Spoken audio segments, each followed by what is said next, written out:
안녕하세요, 제키입니다. 자, 미국에서 돈 안 들이고 영어 공부하는 방법이 있을까요? 예, 있습니다. 흔하게 생각해도 그냥 무료로 영어를 가르쳐 주는 곳들이 있습니다. 주로 외국인을 돕고자 하는 미국 교회 프로그램에 그런 것들이 많이 있고, 또 학교에 있는 그런 인터내셔널 스튜던트를 위한 프로그램이 있기도 하고, 그런 자원봉사자들이 하는 무료 영어 수업들도 있습니다. 하지만 대체로 이런 수업들의 목적이 그냥 생활하는 데 불편이 없을 정도로 해주는 정도지, 정말 내 영어 수준을 어느 정도까지 끌어올려서 대학원을 간다든지 내가 하고 싶은 일들을 하게 된다든지 그러기에는 많이 부족합니다. 제가 지금도 영어를 썩 잘하는 건 아니지만, 그래도 제가 40대 후반의 나이에 이렇게 영어로 요리를 진행하는 요리 유튜버가 될 수 있었다는 거는 제가 한 10년 전에 저를 생각하면 기적에 가까운 일입니다. 왜냐하면 제가 30대 후반에 남편을 따라 미국에 유학 갈 때만 해도 영어를 전혀 못했거든요. 그런 제가 미국에 가서 돈 한 푼 안 들이고 GRE도 공부하고 토플도 공부하고 그렇게 해서 아주 공짜로 대학원까지 들어가고 석사학위까지 받고 나왔습니다. 반면 저희 남편이나, 물론 제가 남편을 폄하하려는 건 아니고요, 남편이나 뭐 다른 유학생들은 모두 한국에 있을 때 이미 6개월 이상 그런 전문 어학원에 가서 토플, GRE 다 준비하고 영어 회화 준비를 다 해가지고 또 시험도 뭐 일본에 가서 보고 오고 이러면서 비행기 값도 들여서 그 모든 것들을 준비했는데, 저는 그냥 현지에서 아무런 그런 필요 없이 그냥 정말 공짜로 대학원까지 갈 수 있었습니다. 그 비결이 뭔지 차근차근 설명해 드리겠습니다. 그리고 제가 미국에서 대학원 갈 때 제 나이가 40살이었습니다. 그리고 한국에서 제 전공이 국어국문학과였어요. 그러니까 정말 외국어라고는 할 줄 모르는 전공이죠. 그런데 제가 미국에 간 지 6개월이 돼서, 6개월도 안 돼서 귀가 트이고 입이 열렸습니다. 그 비결이 무엇일까요? 흔히 영어 공부라고 하면 우리가 여기서 하듯이 거기 가서도 똑같이 어떤 어학 코스를 들어가서 또 문법, 독해, 말하기 이런 것들을 차근차근 열심히 공부하고 외우고 연습해서 정복할 수 있다고 생각하는데, 그게 어떻게 보면 미국에 가서까지 한국에서 하던 것과 똑같은 방식의 공부를 계속하는 거잖아요. 뭔가 방향이 잘못되어 있다는 거죠. 왜냐하면 저희가 한국에서 그런 공부를 할 때는 흔하게 미국인을 만날 수가 없기 때문에 우리가 간접적인 공부를 하는 거잖아요. 그런데 실제로 그곳에 가면 그 영어라는 것은 우리가 막 열심히 준비해서 어떤 실력을 갖춰야 되고 정복해야 될 그런 외국어가 아니라 실제 생활에서 직접 사람을 만나기 위해서 소통하기 위한 언어로서의 외국어로 바뀝니다. 그러나 이런 동기부여만으로는 여전히 영어란 고통스럽고 힘든 외국어입니다. 그래서 정말 중요한 건 이런 동기부여 플러스 어떤 직접적인 즐거움이 함께 할 수 있어야 된다는 거죠. 호기심이 충족되는 즐거움, 그리고 어떤 주고받는 즐거움, 그런 소통이 주는 즐거움, 그런 것들이 함께 있어야지 영어를 공부하는 것이 즐겁고 그 가운데에서 정말 이 언어가 하나하나씩 나의 것으로 내면화됩니다. 근데 이렇게 동기부여와 즐거움이 동시에 채워지는 환경이라는 게 어떤 걸까요? 그런 환경이라면 결국은 우리에게 어떤 사람이 필요합니다. 우리가 정말 편안함을 느낄 수 있으면서도 함께 있는 게 즐겁고, 그리고 우리의 호기심을 직접 발휘해서 뭔가 소통을 시도할 수 있는 그런 편안함을 느낄 수 있는 사람이 있어야 하는 거죠. 물론 그런 사람도 돈이 있으면 돈으로 쉽게 고용할 수 있습니다. 시간당 25불, 시간당 30불 이렇게 해서 일주일에 4시간이나 5시간씩 만나서 그 시간 안에 그 사람한테 많은 것을 배우거나 어떤 것을 요구할 수 있죠. 그런데 헤어지면 그만인 그런 관계죠. 그리고 물론 저는 유학생 와이프였기 때문에 돈도 없고 뭐 그렇게까지 돈까지 써서 열심히 공부를 해야겠다는 생각도 없었습니다. 그런데 그때 제가 만나게 된 게 바로 랭귀지 맘이라는 거죠. 랭귀지 맘을 만날 수 있다면 어떤 언어권에 가든지 그 문법 기초가 없어도 6개월 만에 일상생활을 할 수 있을 정도의 언어를 습득할 수 있게 된다고 합니다. 이 랭귀지맘은 비유를 하자면 어떤 걸음마를 하고 있는 아기를 저 반대편에서 기다려주는 엄마와 같은 그런 존재입니다. 어서 이리 와봐. 넘어져도 괜찮아. 내가 일으켜줄게. 그렇지만 너의 발로 걸을 수 있는 만큼 걸어봐봐. 라고 자신감을 주면서도 제가 그곳으로 가는 동안 손뼉을 쳐주고 정말 즐겁게 그곳으로 갈 수 있게 기다려주는 그런 랭귀지맘이죠. 근데 저는 그런 랭귀지맘을 정말 운 좋게 만났습니다. 뭐 문법책, 뭐 어떤 프로그램, 어떤 수업 이런 게 아니라 이 한 사람을 만남으로 인해서 그 모든 길들이 거기서 시작되었던 것 같아요. 저희 남편 학교에 그런 프로그램이 있었는데 주로 은퇴를 한 자원봉사자 선생님들이 아주 관대하고 인자한 그런 분들이 오셔서 일주일에 2시간 정도 1시간 1시간 이런 식으로 해서 영어를 가르쳐주는 프로그램이 있었습니다. 제가 거기에서 메리 드퓨라는 선생님을 만났어요. 약간 무서운 인상의 은퇴한 초등학교 선생님 출신인데 뭐 딱히 저를 좋아하는 것 같지도 않고 저한테 친절하지도 않으셨어요. 학생들은 뭐 중국, 한국, 일본, 터키, 뭐 남미에서 온 사람도 있고 학생들은 10명이 넘었어요. 그런데 이 선생님이 자식이 없으셨어요. 물론 자식이 있다 해도 그 나이면은 아마 미국에서는 다른 멀리 떨어진 주에 있거나 해서 만날 수 없는 상태가 됐을 거고, 선생님이 심심하셔서 수업 외 시간에 우리를 만나는 일을 좋아하셨어요. 그래서 여러 가지 장소에 견학도 같이 갔는데 선생님도 혼자서 가기엔 좀 그런 곳 있잖아요. 차를 타고 1시간 정도 가야 되는 동네에 있는 음식점, 어떤 공예품 가게, 어떤 갤러리, 그런 곳에 가보고 싶을 때 혼자는 못 가는데 이런 외국인 학생들을 데리고 가면 선생님도 영어를 가르쳐 줄 수 있어서 즐겁고 학생들도 뭔가 선생님과 함께 있어 주니까 서로가 즐거운 그런 관계였죠. 윈윈 하는 관계. 선생님이 오후에 교정에서 산책을 하고 싶은데 같이 갈 사람이 없다. 그래서 몇 시에 모여라 하면 그 산책하는 데 가고 또 산에도 같이 가고 이런 식으로 선생님이 그 수업 외에 많은 곳에 초대해 주셨어요. 그래서 저는 일단은 무조건 갔습니다. 왜냐하면 돈을 아낄 수 있으니까요. 그래서 영어를 배우겠다는 그 마음 하나로 선생님이 가는 곳을 따라다녔어요. 그런데 자꾸 만나다 보니까 이제 더 친해져가지고 마음이 편해져가지고 이런저런 이야기들을 뭐 되지도 않는 영어를 가지고 설명을 했는데 그럴 때는 선생님이 너무 호기심을 가지고 들으면서 그래서 왜 이유가 뭔데 이런 식으로 자꾸만 질문을 하셔서 제가 대답을 해야 되는 거예요. 근데 사실 제가 준비한 거는 그냥 첫 번째 답까지였는데 선생님이 두 번째, 세 번째, 네 번째 답을 요구하니까 영어가 딸리는 거죠. 그래서 말을 안 하는 게 좋겠다고 그냥 이렇게 대답을 하고 말면 선생님이 아니라고 계속해보라고 도와줄 테니까 더 말을 해보려고 한번 애를 써보라고. 그러면 이제 제가 뭐 하면서 선생님한테 저 이런 단어의 반대말은 뭐죠? 이렇게 물어보고 살이 쪘다라고 할 때 gain weight잖아요. 그러면 살이 빠졌다고 할 때는 뭐지? 이게 생각 안 나면 그 gain weight 할 때 반대는 뭡니까? 하면 선생님이 lose weight다 하면은 그 자리에서 lose weight다라고 lose weight를 써먹는 거죠. 이런 방식으로 선생님이 저의 대화를 이어나갈 수 있게 도움을 주시고 저의 걸음마는 아기 같은 저의 손을 잡아주시고 그래서 조금씩 제가 혼자 걸어갈 수 있는 거리가 길어지기 시작했죠. 뭐 물론 아주 멋진 걸음은 아니었겠지만 아주 삐뚤삐뚤 비틀비틀 가지만 그래도 갈 수 있는 그런 방식으로 언어가 향상됐던 것 같아요. 그렇게 선생님과의 관계가 1년, 2년 이렇게 되면서 점점 조카와 이모 같은 그런 관계로 발전이 돼서 나중에 제가 대학원을 가겠다고 한번 생각을 해봤을 때 뭐 GR이나 토플을 공부하기 시작할 때 이 모든 힘든 점들을 이 선생님이 다 도와주셨어요. 그래서 그래 갖고 와봐라. 뭐가 어렵니? 그렇게 해서 듣기가 잘 안 됩니다 하면은 듣기 책을 가지고 이렇게 분석을 해주시고 이런 인토네이션이 있고 이런 억양이 있고 라고 잡아주시고 또 제가 말하기가 안 된다고 하면은 제가 말하는 걸 잘 들으시고 또 교정을 해주시기도 하고 이런 식으로 해서 또 장문도 해서 다 고쳐주시고 그리고 대학원 들어가기 전에 어떤 그 교수님 면접을 볼 때 제가 대답을 잘 못할 수도 있잖아요.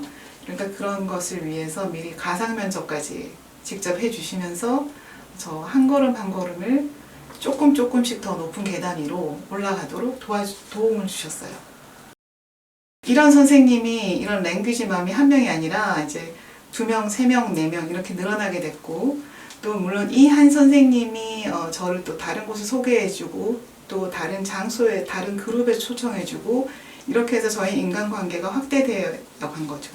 그리고 저를 만약에 거짓말을 하는 저 아기 같은 저를, 그러니까 본인의 자식이나 본인의 조카처럼 여겨서 저의 성취를 자신의 성취처럼 기뻐해 주시는 그런 단계까지 갔거든요. 그래서 제가 더 잘해야겠다는 생각이 저절로 드는 거죠. 제가 더 잘하면 선생님이 기뻐하니까. 제가 지금 이렇게 제가 운이 좋아서 환상적인 랭귀지맘을 만났다고 자랑하려고 했다면 이 비디오를 만들지 않았을 거예요. 제가 이런 랭귀지맘을 만나게 된 거는 물론 운이 좋았던 거, 그게 첫 번째입니다. 하지만 누구든 랭귀지맘을 만날 수 있지만 그 사람과 관계를 유지할 수 있는지 그건 알 수가 없습니다. 왜냐면 그 랭귀지맘이 정말 훌륭한 분이고 덕이 뛰어나고 이런 분이면은 제가 뭐 아무리 못됐고 막 너무 못하고 이래도 끝없이 받아주시겠지만 선생님에게는 다른 학생들도 있고 다른 친구 관계도 있기 때문에 굳이 그래야 될 이유가 없습니다. 저도 그만큼 노력을 많이 했습니다. 그러니까 선생님이 오라는데 무조건 간 것도 일단 노력이고 선생님이 그냥 오라고 한 것 그 이상의 노력을 제가 또 했습니다. 그게 뭔지 말씀드릴게요.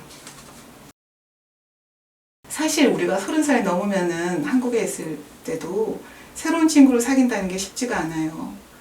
한국에서는 초등학교, 중학교, 고등학교, 대학교, 그리고 회사, 여기에서 자연스럽게 만나는 그 동료들이 저의 친구가 되고 지인이 됩니다. 그렇지만 그게 어떻게 보면 그냥 자연스럽게 주어진 관계지 제가 어떤 능동적으로 노력을 해서 맺은 친구 관계라고 할 수 없잖아요. 그래서 우리가 그런 면에서 30살 넘으면은 굉장히 둔해지고 어떻게 친구가 되어야 될지 방법을 모릅니다. 그리고 사실 그럴 필요성도 못 느끼고요. 한국에 있다면. 왜냐하면 가족, 친척의 범위가 크고 나의 동창생들 범위도 크고 친구가 넘치니까요. 그렇지만 외국에서는 그렇지가 않죠. 그리고 제가 특히 미국에서 영어를 잘 못하는 외국인이라는 처지에서 누가 저를 친구로 원할까요? 그냥 원할까요? 우리가 한국에 들어와 있는 그런 한국말 잘 못하는 동남아 분들을 보면 우리가 선뜻 다가가 친구가 되어주고 싶나요? 그렇지 않잖아요. 피하잖아요. 그런데 물론 외국에는 이런 정말 인자한 분들이 있습니다. 그런데 그분들한테 제가 만약에 이용만 하려고 들고 그냥 무조건 더 많은 걸 배우려고만 하는 이기적인 자세로만 대하면 그분들이 다 알고 떨어져 나갑니다. 금방 피합니다. 정말 제가 돈을 준 것도 아닌데 착취를 당할 이유가 없잖아요. 그래서 진정한 친구가 되어야 됩니다. 그 진정한 관계를 만들려면 저 자신이 그 사람이 저한테 필요한 것 이상으로 저도 그 사람에게 어떤 가치 있는 친구가 되어줘야 합니다. 관계란 어느 한쪽의 희생과 헌신에 의해서 어떤 끝없는 관대함에 의해서만 형성되는 것이 아니라 어떤 공정성이라는 원칙하에 서로 주고받고 하면서 성장해 가는 거니까요.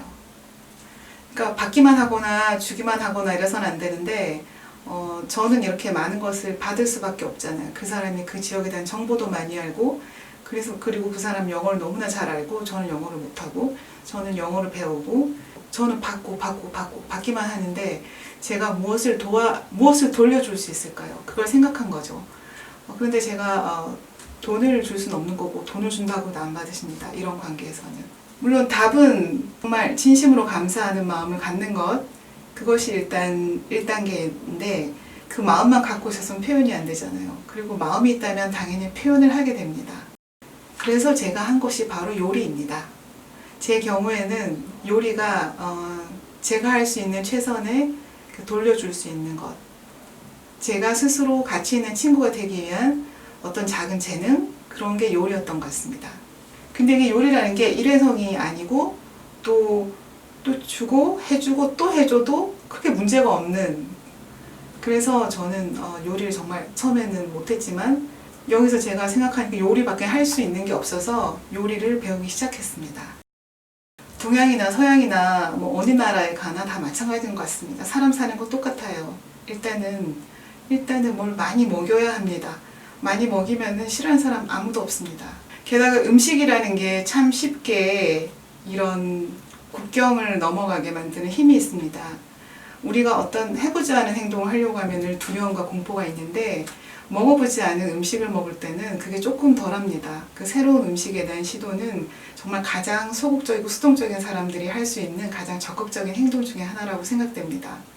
그리고 특히 뭐 이상한 재료로 만든 게 아니라 어떤 이상한 약초로 넣어서 만든 그런 재료가 아니라 그 현지에 있는 재료를 가지고 이러이러한 요리 방법으로 요리를 한 음식이다라고 설명을 해주면 그걸 이해하기 때문에 더 안심하면서 음식을 시도해 볼 수 있습니다.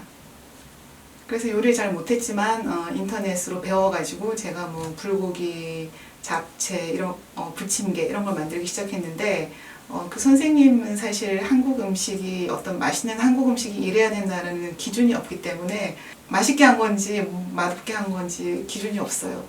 그래서 더 자신 있게 제가 요리를 시도할 수 있었던 거죠. 그러니까 영어를 공부하면서 동시에 요리도 계속 조금씩 공부를 하게 된 거죠. 자꾸 하다 보니까 늘더라고요. 그래서 뭐 맛으로 안 되면 일단 양으로 승부하고, 그래서 팔럭 파티라고 하는데 가끔씩 파티를 하는데 각자 음식을 하나씩 해와서 그 음식을 모아서 이렇게 같이 먹으면서 파티를 하는 그런 파티가 많이 있어요. 그래서 그런 걸 할 때마다 제가 좀 굉장히 많은 양을 해가지고 가서 조금 호감을 얻었어요, 사람들에게. 그러니까 이제 거기서 만난 사람들이 또 다른 파티에 저를 초대해주고, 또 그리고 저 자신도 저희 집에 고마운 분들을 뭐 한꺼번에 초대를 해서 식사를 대접하거나 이런 식으로 노력을 했습니다. 이렇게 밥을 같이 먹는 관계가 되고 또 서로의 사적인 공간인 집을 왔다 갔다 하는 관계가 되다 보면 그 관계가 더욱 깊어집니다. 그래서 서로의 가족도 알게 되고 서로의 살림살이도 알게 되고, 그래서 또 뭐 하나 없는 거 챙겨주게 되고, 또 숟가락이 없으면 숟가락 갖다 주게 되고, 그런 정이 점점 쌓여가는 거예요. 한마디로 유사가족이 되는 거죠. 그래서 외롭지도 않고 영어도 배우고 또 요리도 늘고, 요리를 잘하니까 나도 맛있게 먹을 수 있고, 그리고 거긴 재료값이 싸니까 고기도 뭐 소고기도 싸니까 불고기도 하기 쉽고, 그래서 일석이조가 아니라 일석삼조가 되는 거죠. 나중에는 제 주변의 그 랭귀지맘들, 랭귀지 이모, 랭귀지 고모들 모두가 저희 한국 음식을 즐기게 되었고, 그리고 심지어는 어떻게 하는지 배우고 싶다고 해서 제가 이제 사람들을 모아서 음식을 가르쳐 주기까지 했습니다. 이러니까 가르쳐 줘야 되니까 더 많이 공부를 해야 돼요. 그리고 음식 하나 해 갔을 때 이걸 어떻게 만들었습니다라고 설명하기 위해서 미리 공부를 해야 되고 뭔가를 적어야 되는 거죠. 그렇게 하면서 공부가 늘기 시작했는데 음식이 되게 중요한 수단이었던 것 같아요. 제가 워낙 먹는 걸 좋아하기도 하지만. 제가 이렇게 해서 대학원을 들어갈 때니 랭귀지맘 한 4-5분의 도움을 받고 GRE, 토플, 그 모든 정신적인 고통, 그런 것들까지 다 이분들한테 호소하고 이렇게 해서 필요한 부분들을 도움을 받고, 그러면서 굉장히 쉽게 대학원을 들어갔습니다. 대학원에 들어가서도 제가 수업도 못 따라가고, 그리고 또 리포트도 잘 못 쓰고, 또 뭐 발표 수업도 해야 되는데 준비도 할 때 너무 무섭고 못하겠고, 그럼 이 모든 것을 다 이 랭귀지맘들이 도와주시는 거예요. 왜냐하면 다 은퇴를 하신 분들이니까 시간들이 있었고, 그리고 자기들이 그동안 터득한 삶의 전략들을 저에게 가르쳐주면서 무척 뿌듯함을 느끼셨던 것 같아요. 그래서 리포트도 시험도 모두 도움을 받아서 겨우 학교를 다녔고, 제가 40살 넘으면 제가 뭘 알겠습니까? 그리고 졸업할 때도 졸업시험, 그리고 또 졸업 작품을 만들 때도 이분들이 너무나 많은 도움과 성원을 주셨어요.